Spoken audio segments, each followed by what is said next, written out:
अस्सलाम वालेकुम व्यूअर्स, ख्वाबों की ताबीर में आपके लिए लाई हूँ। जिन्होंने देखा है ख्वाब में पुराना कपड़ा देखा है, ठीक है, जिन्होंने ख्वाब में पुराना कपड़ा देखा है कि वो फटे पुराने कपड़े अपने जिस्म से उतार रहे हैं, ठीक है, उतारते हुए देखा है अपने जिस्म से, तो उनके गम दूर हो जाएंगे, गम दूर होने की दलील है।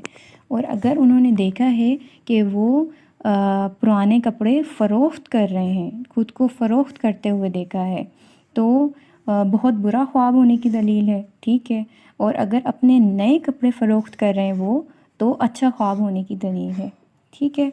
तो फटा पुराना कपड़ा जिन्होंने जिस्म से उतारा है उनके गम दूर हो जाएंगे, और फ़रोख्त जिन्होंने किए हैं पुराने कपड़े फ़रोख्त करते हुए देखा है तो बुरे ख्वाब होने की दलील है। तो ख्वाब ना बताया जाए, बुरा ख्वाब अगर आता है तो नहीं बताना चाहिए।